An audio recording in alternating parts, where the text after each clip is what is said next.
सुना हुडको लिमिटेड अब देखिए 228 रुपए का प्राइस हमें देखने को मिला है, क्लोजिंग यहीं पर हुई है एंड Q3 के अच्छे नंबर आए, अच्छे नंबर देखने को मिले हैं Q3 में।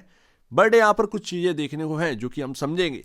बट बजट आ रहा है एंड ऐसे में सुन रहे हैं कि हाउसिंग फाइनेंस कंपनियों पर दोबारा से गौर करेगी गवर्नमेंट एंड ये कंपनियां ऑलरेडी ट्रेड कर रही हैं डिस्काउंट पर। घुमा फिराकर बात करने की कोई जरूरत है नहीं, यहाँ पर सीधे सीधे नंबर देखते हैं तो नंबर क्वार्टर दर क्वार्टर बेसिस पर देखिएगा बेहतरीन नंबर है। 2518 करोड़ से सीधे 2760 करोड़ देखने को मिल रहा है एंड यहाँ पर आपके सामने जो प्रॉफिट है, फाइनेंसिंग प्रॉफिट है, वो हमारे सामने क्वार्टर दर क्वार्टर बेसिस पर गिरता हुआ दिखा है। But year on year basis पर एक अच्छा प्रदर्शन हमें देखने को मिला है। हालांकि इस वक्त जो है आपका स्टॉक परफॉर्म क्यों नहीं किया, तो वो जो एक 21% का टैक्स लगाया है जिसकी वजह से थोड़ा सा आपको बेनिफिट मिले, टैक्स बेनिफिट मिल गया, तो उसकी वजह से प्रॉफिटेबिलिटी आपकी ठीक ठाक हो गई है। अदरवाइज अगर आप देखेंगे अगर ये टैक्स से यही 26% 27% भरा जाता तो फिर यहाँ पर क्वार्टर दर क्वार्टर बेसिस पर कोई भी हमें नेट प्रॉफिट में जंप देखने को नहीं मिलता, कोई ग्रोथ हमें देखने को नहीं मिलती। लेकिन अभी हाल फिलहाल में देखें तो हल्की सी तो हमें ग्रोथ देखने को मिली है। 3.44 से 3.67 का अर्निंग पर शेयर पहुंच चुका है, यानी कि आपका पी रेशियो में कंफर्ट आया। तो इस बात को यहीं पर समझिए, बाकी बात यहाँ पर भूल जाइए। लेकिन आज स्टॉक है इसीलिए परफॉर्म नहीं किया क्योंकि यहाँ पर टैक्स बेनिफिट थोड़ा सा देखने को मिलता हुआ नजर आया। एंड ओवरऑल पूछेंगे तो ये नंबर कैसे थे, मिक्स नंबर थे। जहां तक की बात है तो आपको जो ग्रोथ देखने को मिल रही है वो म्यूट ग्रोथ देखने को मिल रही है, कोई एक्स्ट्रा ऑर्डिनरी ग्रोथ देखने को नहीं मिल रही। मेरा यहाँ पर ये सोचना है, जो भी मैंने देखा है इस मार्केट के अंदर हाउसिंग फाइनेंस कंपनियों पर बहुत ज्यादा दबाव देखने को मिलता है। पिछले 5 साल से देख रहा हूं, मोस्टली शायद ही कोई होगा कि हाउसिंग फाइनेंस कंपनी का कोई स्टॉक चमका हो। LIC हाउसिंग फाइनेंस तो उसके भी यहाँ पर जो है ना बिल्कुल गिरावट का दौर है, वहां पर जितना भी ग्रोथ आ जाए मार्केट बिल्कुल डिस्काउंट लेकर चलता है। हुडको हुआ वगैरह वगैरह, जितना भी हुआ कोई भी स्टॉक परफॉर्म नहीं करता। PSU में रैली आई इसलिए हुडको चल पड़ा, अदरवाइज उससे पहले अगर आप देखें तो 19 रुपए की प्राइसिंग पर ये घूमता था ये स्टॉक। तो स्टॉक मार्केट के अंदर, खासकर इंडियन स्टॉक मार्केट के अंदर, हमारे यहीं की बात कर रहा हूँ, कहीं और की बात नहीं कर रहा हूँ, यहाँ पर हाउसिंग फाइनेंस कंपनियों पर ज़्यादा जोर नहीं दिया जाता, ज़्यादा ध्यान नहीं दिया जाता है। एंड यहाँ पर वो चीज़ हमें देखने को मिली है, स्टॉक के प्राइसेस या स्टॉक के चार्ट्स आप उठा के देखिए तो आपको समझ में आएगा। प्रमोटर 75% पर बने हुए हैं, गवर्नमेंट है। FIs यहाँ पर देखिए, यहाँ पर हल्का हुए हैं, यहाँ पर लगातार 2 क्वार्टर से बिकवाली कर रहे हैं हाई पर जाने के बाद। DIs आप देखेंगे तो ये भी बिकवाली कर रहे हैं। सपोर्ट कहीं से नहीं है, सपोर्ट सिर्फ और सिर्फ इस वक्त दे रहा है तो रिटेल निवेशक दे रहा है एंड रिटेल निवेशक की वजह से ही 9,18,661 जो शेयर होल्डर्स हैं वो अपने को देखने को मिल रहे हैं।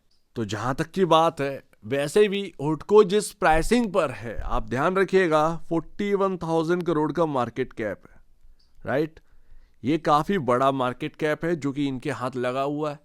क्या यहां से कोई बड़ी तेजी आएगी पता नहीं, बट अभी जो मार्केट कैप है वो कईयों के हिसाब से काफी बेटर पोजीशन पर है। आप देखेंगे LIC हाउसिंग फाइनेंस तो आपके बराबर भी नहीं, जबकि वो फाइनेंशियल में आपसे कई गुना आगे। तो ये बात ही मैं आपको बता रहा हूं कि हाउसिंग कंपनी के ऊपर मोस्टली आप देखिएगा, उनके स्टॉक के चार्ट्स उठा के देखिए, 3-4 साल का यहाँ पर डेटा देखिए, आपको पता चलेगा हाउसिंग फाइनेंस कंपनी के ऊपर मार्केट का ध्यान ही नहीं होता, पता नहीं, बिल्कुल इग्नोर करके चलते हैं। यहां पर हम देखेंगे तो 17.72 का पी रेशियो चला है, 2.55 टाइम का प्राइस टू बुक वैल्यू है। बजाज हाउसिंग फाइनेंस से काफी सही एक कंपनी देखने को मिलती है क्योंकि वो तो 5 टाइम ऊपर है, ठीक है ना, 5 टाइम ऊपर है। तो अंतर है बजाज हाउसिंग फाइनेंस और इनके में भी अंतर है, बिल्कुल अंतर है। असेट्स में अंतर होगा वगैरह वगैरह, मैं देखा नहीं, बट जहां तक मैंने प्राइस टू बुक वैल्यू देखा है वहां पर काफी बड़ा कंफर्ट देखने को मिल रहा है compare to Bajaj housing finance. हुडको में कंफर्ट है, लेकिन स्टिल अभी भी हुडको जो है वो थोड़ी सी महंगी वैल्यू पर चल रहा है। ये आप मान के चलिएगा, कितनी ज्यादा 10-20% का करेक्शन, इससे ज्यादा और कुछ नहीं। इतना ही रिस्क है, इससे ज्यादा रिस्क नहीं है। अगर आप जो है बिल्कुल चौपट कर देंगे सारी कंपनियों को तो फिर मतलब ही क्या है। ऐसे तो 50 पैसे का यहाँ पर ना प्राइस टू बुक वैल्यू पर बेचना स्टार्ट कर दीजिए, क्योंकि वही चीज है।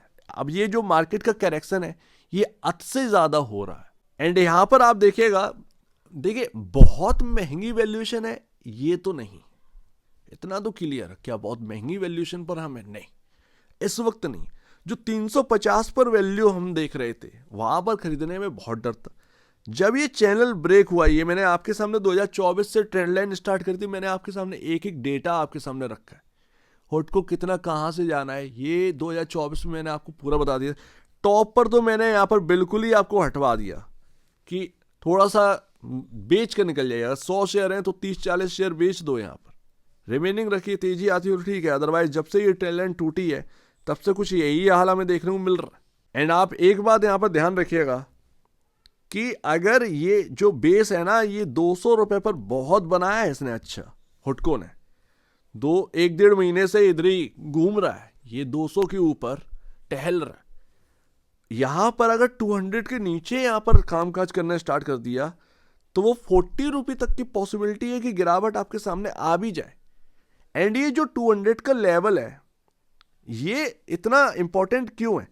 ये आपका जो इलेक्शन है ना, 4 जून 5 जून को जो लो लगा था, ये 200 का लगा था, उसके बाद एकदम से ये घूम गया था, 350 की तरफ चला गया था। तो इसीलिए वो उन्हीं लेवल्स को ना बचाने की कोशिश किया। बेस तो वहीं 200 के आसपास बनाए, जब तक 200 है तब तक सब ठीक है।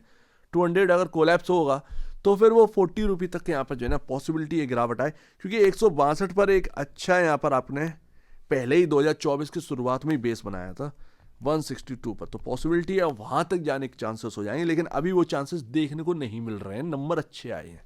अब थोड़ा सा तकरीबन पास का चार्ट देखते हैं। तो ये जो पैटर्न बन रहा था बॉस, तब हम लोगों ने कवर किया, उसके बाद कवर आज की डेट में कवर कर रहे हैं।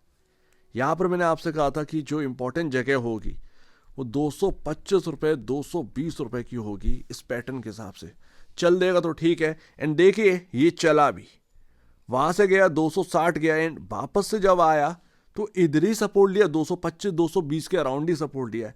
वापस से मूव करने की कोशिश किया लेकिन कर नहीं पाए। तो अभी जो है यहां पर वो आप यही मान के चलेगा, करंट में आपके सामने 225 से 220 ये जगह अभी काफी इंपॉर्टेंट है। जब तक 220 225 टिका हुआ है करंट में अभी, तब तक ठीक है। अदरवाइज ये अगर यहां से टूटना स्टार्ट कर दे, देखिए आज का लो भी जो है वो 220 का ही है, ये चीज देखिए अब देखने को मिल रहा है। तो ये 225 220 काफी इंपॉर्टेंट है। अगर कोई नई खरीदारी कर रखा है कहीं ना कहीं, इस पर ध्यान दीजिए। ये जब इसके नीचे कामकाज स्टार्ट कर देगा तो फिर यहां पर ना थोड़ा सा नेगेटिव हो, एंड फिर वो अगर 200 भी टूटा तो वो 162 तक की पॉसिबिलिटी जो है वो लगती है, ठीक है ना। तो बस इतना ही हमें देखने को मिल रहा है, इससे ज्यादा सोचो मत। 260 अगर टूट गया तो समझिए जिंगा लाला, ये स्टॉक चल पड़ा। यही चीजें इंपॉर्टेंट। अब यही मैं उस वक्त समझाकर चलता था कि भाई जो इवेंट निकल गया ना, तीसरा इवेंट जैसे ही आपका इलेक्शन के बाद बजट है, बजट के बाद तो पीएसयू में रुको मत, जितना हो सके उतना बुक कर लीजिए। कुछ लोगों ने बुक किया, कुछ को लग रहा था कि 500 हो जाएगा, 800 हो जाएगा, 1000 रुपये हो जाएगा, बिकॉज ऑफ बातें कुछ ऐसी ही चलती थी। वही प्रॉब्लम करी है और कुछ नहीं, एंड लोग ट्रैप हुए उस चीज में, लेकिन वो बात की बात है, जाने दीजिए।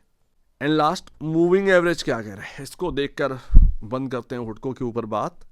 तो यहां पर जो आपका ये जो ग्रीन लाइन है एंड ये जो बैगनी लाइन आ रही है, ये आपका पड़ती है भैया यहां पर 230 231।